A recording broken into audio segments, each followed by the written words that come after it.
Inclusive, nesse sentido, a gente tem um trunfo que, assim, o torcedor aqui pode falar que é, cara, tem um cara aí, o Gavetinha Aberta, conhecido aí entre os amigos dele aí, que é a nossa arma secreta. Gavetinha aberta, eu acho. É, porque não tem, assim, ninguém sabe como é que tá o Pedrinho, né? O Pedrinho tá uma máquina mortífera. Deve te perguntar o tempo inteiro, vai chamar o Pedro pra pelo menos uma amistosinha. Em setembro aí.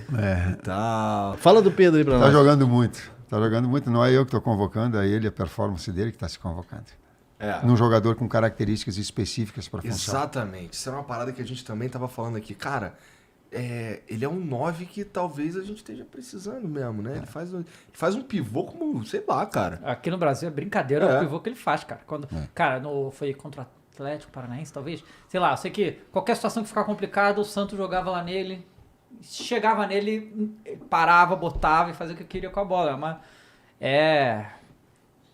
O cara tá metendo bicicleta. Pois é. Ontem teve um lance específico de uma bola que colocaram nele e ele escora para Arrascaeta, vindo ele finaliza do lado do Everton, um lance perigoso. Então tu vê as percepções, é um jogador que não só tem qualidades técnicas, como raciocina numa mesma dimensão que esses jogadores que apresentam. Então ele tem uma característica difícil. Não vai ter velocidade. Se quer dele velocidade, não vai ter. Não vai transição em velocidade, não vai ter. Mas vai ter um pivô, um jogador da jogada combinada e de cabeceio. Sim. E vocês estão fazendo aí vários ciclos de assistir diversos jogos, assistir um monte de coisa, então quer dizer que tem um espacinho naquela existe um processo, né? Uma rotina nossa. A gente trabalha diariamente na CBF das 10 da manhã às 7 da noite, né? Todo é um núcleo duro que a gente chama de 9 componentes. Uns agora estão viajando, o Fábio e o Matheus estão na Europa, vão acompanhar o Lucas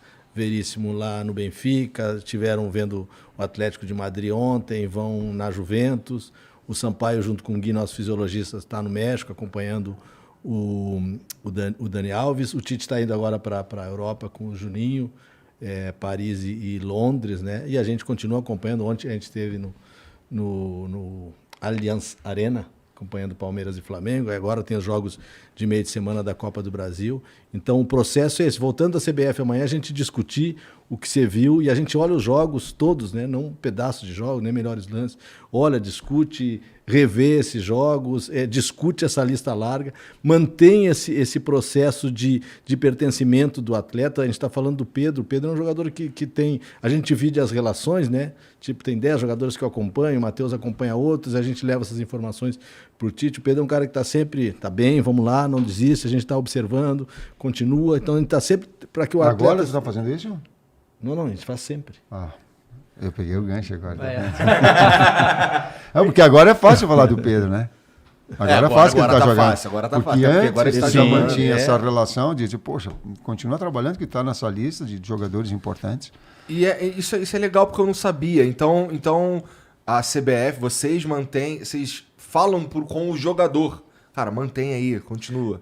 Te fala por WhatsApp e a gente vai até eles, né? Ou no seus CTs, ou conversar com as suas comissões, conversar com o seu departamento físico, clínico. A gente usa muito, médico fala com médico, preparador fala com preparador, dirigente fala com dirigente, para ter a mesma língua, treinadores falam com os treinadores, com os atletas, conversamos muito com os atletas. É um acompanhamento diário. Legal.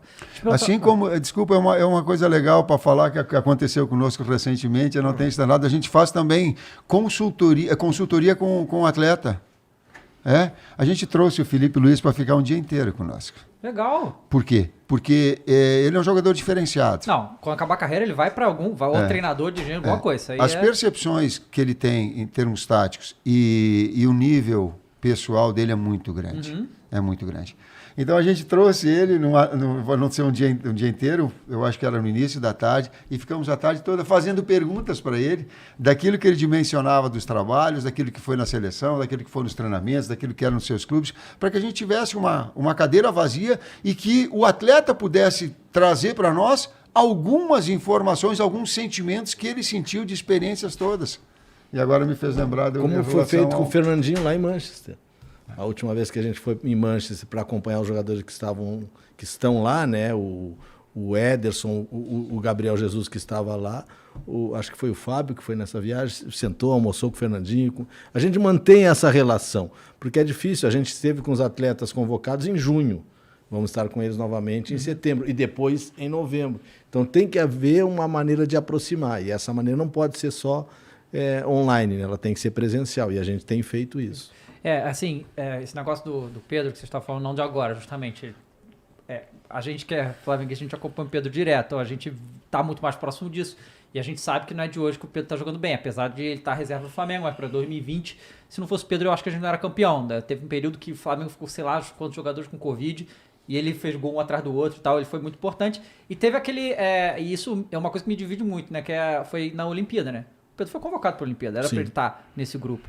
E o Flamengo não liberou, né? Que também foi um período de queda de braço do Flamengo com a CBF. Isso aí, porque tinha muitos jogadores convocados, não só do Brasil, mas de outro. Teve a Copa América junto, foi uma confusão.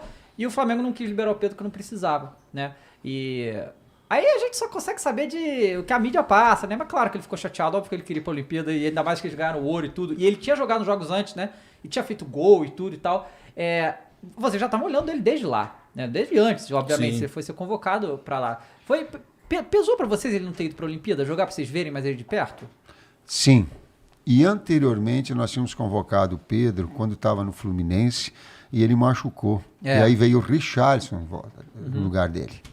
Porque eu conversei com o Abel e o Abel falou: se tem um jogador que ele é gol, ele cheira gol, ele tem que é o Richarlison. Se tiver um jogador com essas características diferentes do Pedro, tem. E eu tenho uma muito boa relação e sei da qualificação do Abel e trouxe o Richarlison na sequência porque a gente acompanhava. Mas o Pedro já vinha naquele momento. Veio depois também e entrou num jogo contra a Venezuela, que nós precisávamos ir aqui em casa. A Venezuela veio com o caminhão e mais um ônibus e mais tudo lá atrás, e nós batendo, e precisava de um duplo pivô na frente. E lembro que a gente colocou ele, Gabriel Jesus, eu acho que foi o ele e o Richarlison por dentro, nós ganhamos da Venezuela aqui. Então é um jogador que empresta essa característica que a gente vem.